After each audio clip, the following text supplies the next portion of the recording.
History पे चौथा video. पहले के लेक्चर्स की बात करी जाए तो हम पहले वीडियो में तो इसके सिलेबस के बारे में डिस्कस करा था। फिर दूसरी वीडियो में स्टोन एज पैलियोलिथिक एज के बारे में डिस्कस करा था। तीसरी वीडियो में मेसोलिथिक और नियोलिथिक एज को पढ़ा था। और आज हम पढ़ने जा रहे हैं अपनी चालकोलिथिक एज के बारे में। आइए इसे स्टार्ट करते हैं।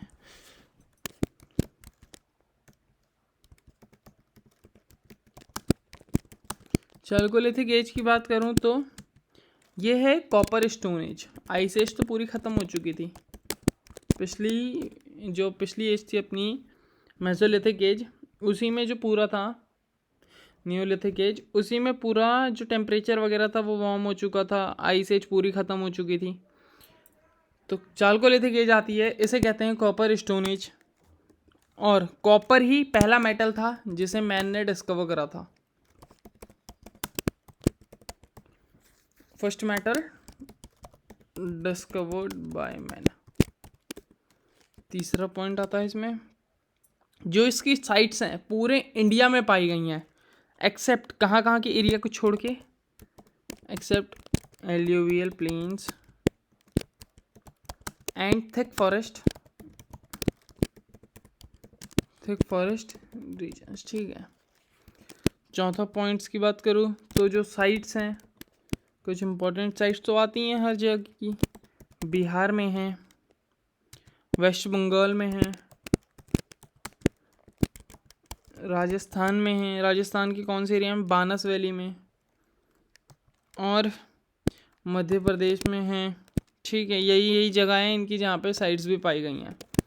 फिफ्थ पॉइंट की बात करूँ तो फिफ्थ पॉइंट्स हैं जो वेपन्स बनाना तो वो सीख चुके थे, बड़े बड़े वेपन्स बनाते थे। फिलहाल इस एज में वो स्मॉल वेपन्स बनाना भी सीख चुके थे, मतलब बढ़िया तरीके से स्मॉल वेपन्स बना रहे थे जिससे कि अच्छा खासा डैमेज हो जाए। Small tools and small weapons and tools, जैसे कि एग्जांपल के रूप में ले लो तो ब्लेड्स। ठीक हो गया। छठे पॉइंट्स की बात करूं, कॉपर तो पाया गया, मतलब कॉपर्स का जो यूज़ था वो बढ़ गया स्टोन के कंपैरिजन में। अगले पॉइंट की बात करूं तो जो हाउसेस थे, सबसे इम्पोर्टेंट पॉइंट है, हाउसेस वो मेड ऑफ मड्स। घर बनाने चालू कर दिए थे उन्होंने जो कि मिट्टी से बने हुए थे। ठीक है। और जो एग्रीकल्चर तो सीख चुके थे लोग, वही मतलब नॉर्मल एग्रीकल्चर सीखे थे। इस एज में लोगों ने वीट और राइस का प्रोडक्शन भी स्टार्ट कर दिया। स्टार्टेड ग्रोइंग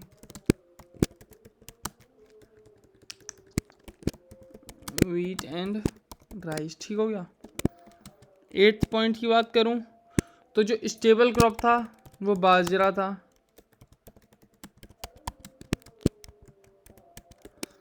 9th पॉइंट की बात करूं तो जो दाल भी उगाने लगे थे वो पल्सेस लाइक लेंटिल मतलब अरहर की दाल, ब्लैक ग्राम उड़द की दाल, ग्रीन ग्राम। ठीक है। और मटर भी उगा रहे थे। ये सारी चीज़ें उगाई उन्होंने नर्मदा रिवर के कोने पे, P on the bank of Narmada river. ठीक है, Narmada river in Maharashtra MS से लिख दे रहा हूँ मैं। 10th पॉइंट की बात करूँ, डोमेस्टिक एनिमल्स भी फाउंड हुए। पहले तो डॉग, गोट और शिप ही फाउंड हो रहे थे। इस टाइम पे इन्होंने काऊ को भी डोमेस्टिकेशन करा, बफेलोस को भी करा, पिग को भी करा एंड डॉग को भी करा। ठीक है।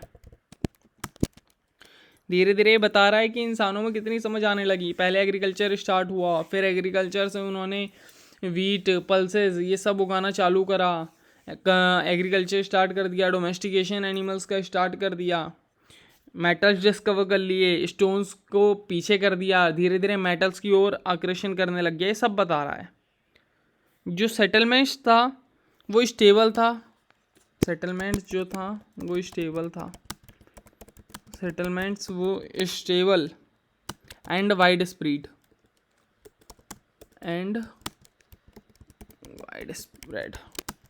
कॉल्ड एज, जिसे कहते हैं हम जॉर्वे कल्चर।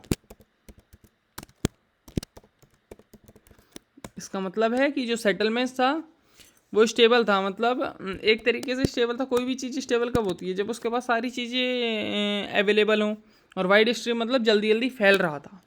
इसको हम कहते हैं जॉर्वे कल्चर, ठीक है। जो फैमिलीज थी वो बढ़ गई थी, एक्सपेंडेड हो गई थी, इसलिए जो हाउसेस थे वो डिवाइड हो चुके थे। मतलब ये पर्टिकुलर एरिया उसका है, ये पर्टिकुलर एरिया उसका है, इस टाइप से डिवाइडेड हो गए थे। मतलब ये मेरा घर है, ये तेरा घर है। नोमैडिक लाइफ तो पूरी ख़त्म हो चुकी थी, सेटलमेंट्स बढ़िया तरीके से स्टार्ट हो गया था। जॉर्वे विलेज की बात करूं तो ये इम्पोर्टेंट घर है इस टाइम में, जॉर्वे विलेज। यहाँ पे 35 घर, 35 हाउसेज जो हैं अलग अलग साइजेस के, डिफरेंट साइजेस। शेप में कैसे थे? सर्कुलर या रेक्टेंगुलर पाए गए थे। और कॉपर स्मेल्टिंग जो टेक्निक्स थी वो भी पाई गई हैं यहाँ पे। तो जो चारकोलिथिक इकोनॉमी थी वो एक विलेज इकोनॉमिक थी, ठीक है। 13 पॉइंट की बात करूँ तो 13 पॉइंट्स में जो प्रोडक्शन था, माइक्रोलिथ्स का ही प्रोडक्शन होगा। माइक्रोलिथ्स जैसे कि कौन कौन? स्मॉल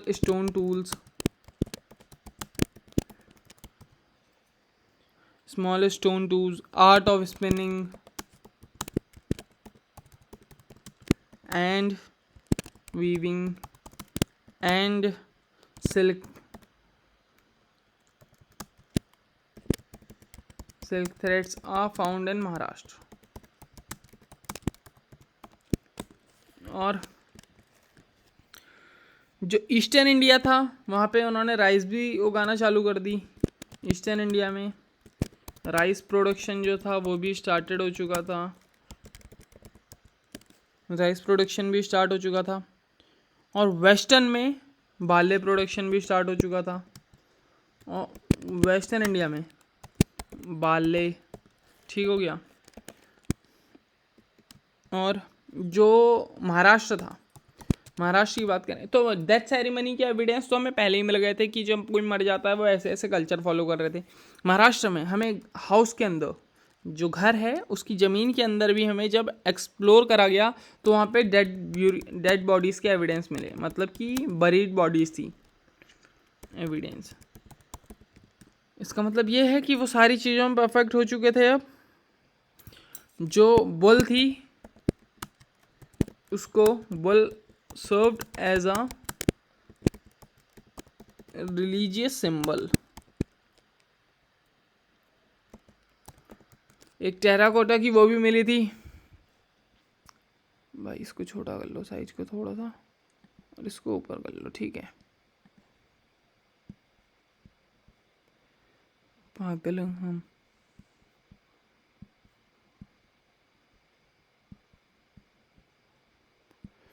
एक मदर गॉडेस का है वो भी मिलता है यहाँ पे,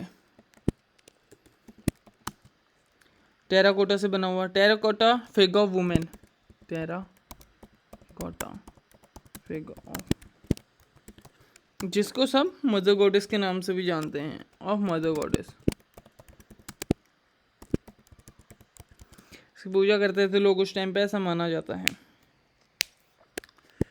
सोशल इनइक्वालिटीज़ भी हो गई थी, मतलब डेथ के टाइम पे जो चिल्ड्रन से जब उन्हें गाड़ा जाता था तो उन्हें नेकलेस के साथ गाड़ा जाता था। Social inequalities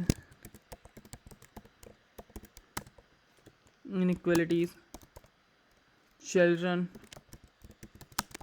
buried with necklace, ठीक है। तो यही सब चीज़ें थी चालकोलिथिक एज के बारे में जिसे हम पढ़ चुके हैं। यही है चालकोलिथिक एज में, और इसके अलावा कुछ भी नहीं है चालकोलिथिक एज में। चालकोलिथिक एज में मेजर जो वो था ग्रोथ किस में हुआ था कि एग्रीकल्चर अच्छे से सीख गए थे, हाउसेस में रहने लग गए थे, मड के घर बनाने चालू कर दिए थे, वीट राइस बाजरा पल्सेस का प्रोडक्शन स्टार्ट कर दिया था। जो इसकी साइट्स हैं वो हर जगह फाउंड करी गई हैं, एक्सेप्ट कहाँ पे, एल्यूएबल प्लेन्स को छोड़कर और थिक फॉरेस्ट रीजन्स को छोड़ के। वहाँ पे भी रीज़न था क्योंकि जो आदमी था अब थोड़ा अक्लमंद हो चुका था, वो जानवरों से थोड़ा दूर ही रह रहा था। एल्यूएबल प्लेन्स में मतलब उन्हें हर चीज़ की कमी मिलेगी, और फॉरेस्ट रीजन में मोस्टली वहाँ पे जानवर्स वगैरह रहेंगे, वेपन्स वगैरह सीख गए थे। और तो और सबसे इंपॉर्टेंट बात, कॉपर स्टोन एज थी, पहला मेटल जो कि कॉपर, वो डिस्कवर कर लिया था आदमी ने यहाँ पे, ठीक है। बुल को रिलीजियस एनिमल मानने लग गए थे, मतलब वर्शिप के सिंबल भी आ गए थे कि एक टेराकोटा फिगर मिला था वुमेन का जिसे मदर गॉडेस नाम से भी जाना जाता है। अब इसकी इंपॉर्टेंस पढ़ लेते हैं, पूरा तो पढ़ चुके हैं ना इसके बारे में, अब इसकी इम्पोर्टेंस पढ़ लेते हैं, क्या क्या इंपॉर्टेंस है इसकी। रूरल सेटलमेंट, सबसे मेन बात, रूरल सेटलमेंट स्टार्टेड। पहले लोग यहाँ वहाँ घूमते रहते थे, अब लोग डिवाइडेड हैं कि ये पर्टिकुलर एरिया मेरा है, ये पर्टिकुलर एरिया तेरा है। और तो और उन्हें कॉपर स्मेल्टिंग की आर्ट भी पता लग गई थी, कॉपर स्मेल्टिंग आर्ट, मतलब कॉपर का यूज़ करना, उसे पिघला वगैरह के अपने पर्पस में यूज़ करना, उससे टूल्स वगैरह बनाना, ठीक है। ये मोस्ट ऑफ द इंडियाज़ में फाउंड हुआ है, बता चुका हूँ वहाँ पे कि एल्यूएबल प्लेन्स और थिक फॉरेस्ट रीजन को छोड़कर हर जगह पाया गया है। Mud houses started, mud houses बनाना चालू कर दिए थे लोगों ने, और पहले थे इसी एज से first to use red and black pottery, ठीक है। और यही लोगों ने, इसी टाइम के लोगों ने पहला विलेज इंडिया में फाउंड करा था, फर्स्ट विलेज वो found in India during this time. Spelling वगैरह को इग्नोर करना है यार, कहीं पे गलती हो जा रही तो। छठे पॉइंट की बात करूं तो कुछ सिटीज़ तो मतलब डेवलप हो चुकी थी अच्छे से, बट कुछ सिटीज़ जो कि पुअर थी वही रही, जैसे ईमान गांव है एक, ईमान गांव, और ईरान है, और मध्य प्रदेश में कुछ विलेजेस थे, नाम याद नहीं उनका मुझे। ये फोर्टिफाइड हो चुकी थी, मतलब डेवलप्ड हो चुकी थी, विकसित हो चुकी थी अच्छे से। बट उसी तरीके पे बात करें तो जो चिरान थी एक सिटी थी, बट चिरांड। अब अगली बारी आती है इसकी लिमिटेशंस की, इतना तो पढ़ चुके हैं, इसकी अब कुछ लिमिटेशंस भी होंगी। मतलब भाई हर चीज़ अच्छी जो क्या हो जाएगी यार, तुम क्या सोच रहे हो हर चीज़ अच्छी हो जाएगी क्या? जो चीज़ है उसकी कुछ लिमिटेशंस भी होंगी। अब लिमिटेशंस क्या थी भाई? सबसे मेन कारण तो लिमिटेशन जो ये थी कि जो इन्फेंट मोर्टेलिटी रेट था वो बहुत हाई था। इन्फेंट मोर्टेलिटी रेट बहुत हाई था, मतलब ये इसलिए हाई हुआ होगा क्योंकि देखो नेचर में हर किसी को जीना है, बच्चे तो ईजिली मर जाते हैं, कुछ बच्चे मर रहे हैं, बहुत बच्चे मर रहे थे। क्यों मर रहे थे? क्योंकि उन्हें प्रॉपर नॉलेज नहीं थी, ना ही कुछ मेडिसिनल वो था यूज़ वगैरह, ना ही कोई डॉक्टर वगैरह थे उस टाइम पे।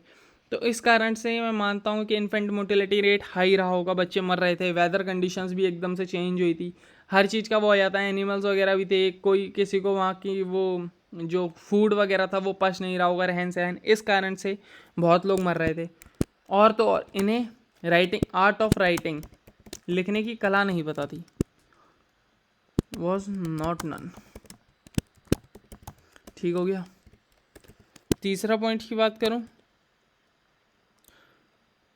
ये जो सेटलमेंट से बोल दे रहा हूं मैं, ये जो सेटलमेंट से, ये भले ही कुछ कुछ लोग तो इसमें जो रूरल सेटलमेंट से उनको ऑक्यूपाई कर रहे थे, बट कुछ सोर्सेस के मुताबिक, कुछ जो हमें सोर्सेस मिले हैं उसके मुताबिक जो कुछ लोग थे वो इसको मतलब वो कह रहे थे कि डेवलपमेंट नहीं हो रहा है हमारा, हम अच्छे से विकसित नहीं हो रहे हैं, हम भले ही उस सोसाइटीज़ में डिवाइड हो जा रहे हैं, इससे हमारे बीच में लड़ाई भी हो रही है। वैसे ये कारण सही भी था, इस कारण से ये भी एक लिमिटेशंस रही है। और जो कॉपर टॉल था, ब्रॉन्ज मेकिंग नॉट नन, और ब्रॉन्ज की जो आर्ट थी वो इन्हें पता नहीं थी।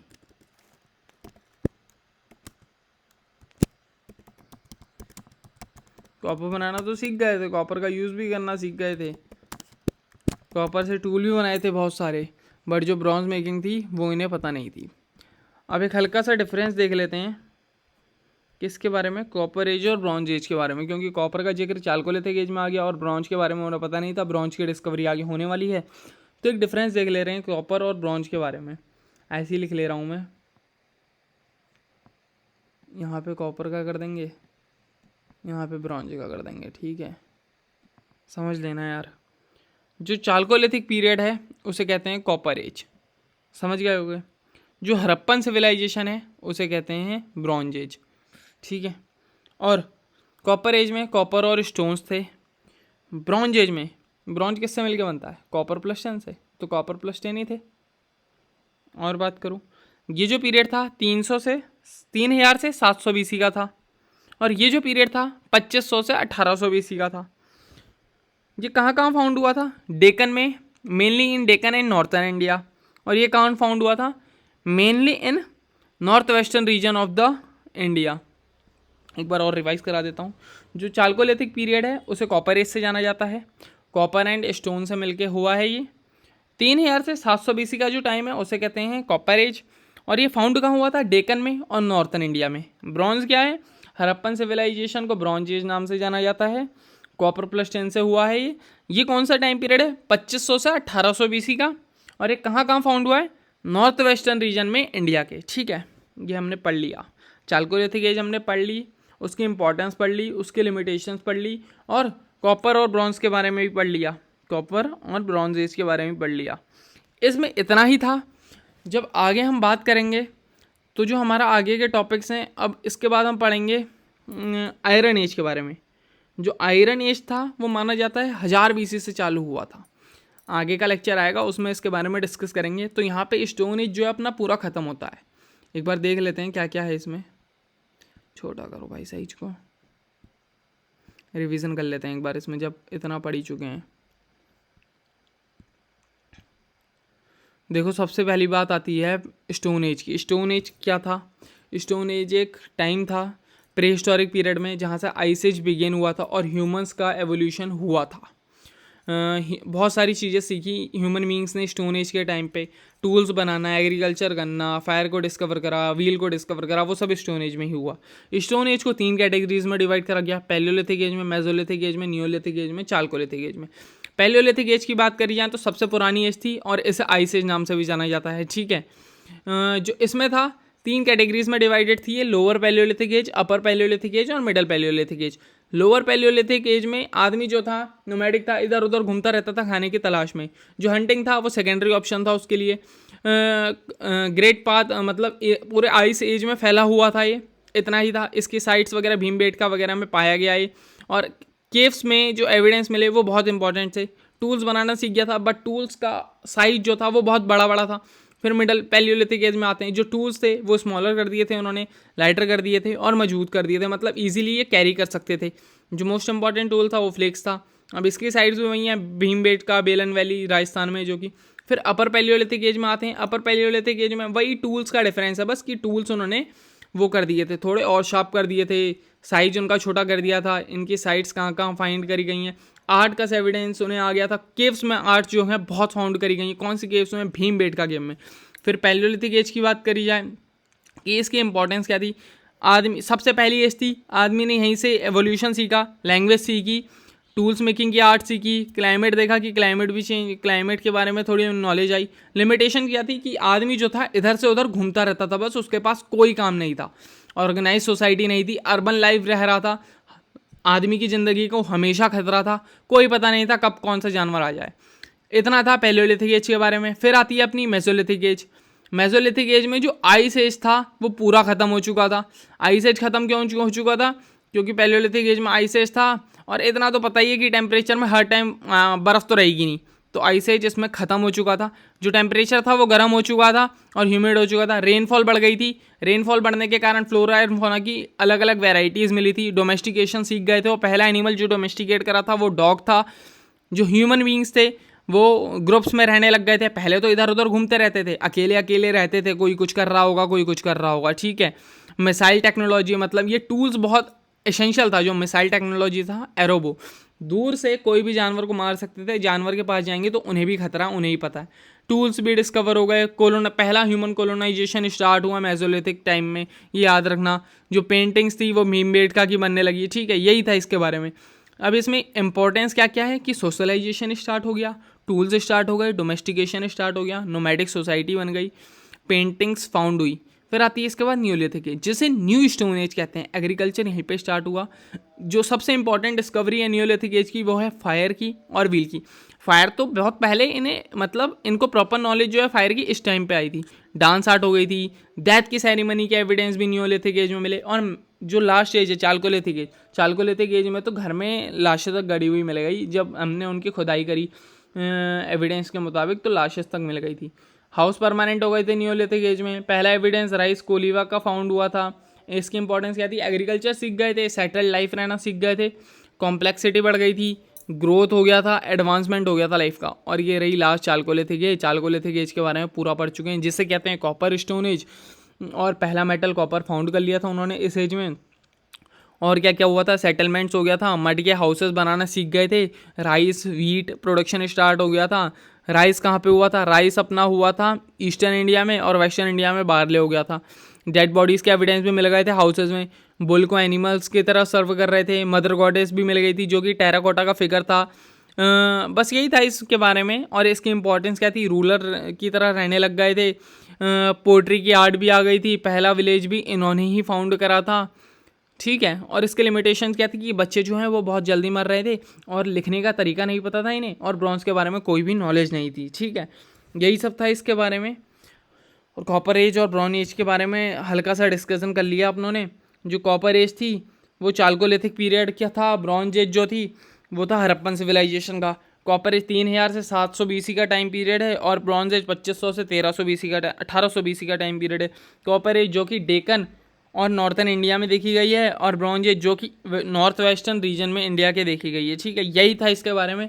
तो यहाँ पे करते हैं ख़त्म इस लेक्चर को। स्टोन एज हमारी पूरी ख़त्म हो चुकी है।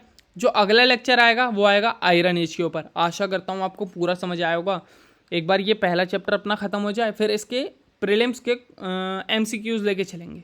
ठीक है, बाय बाय।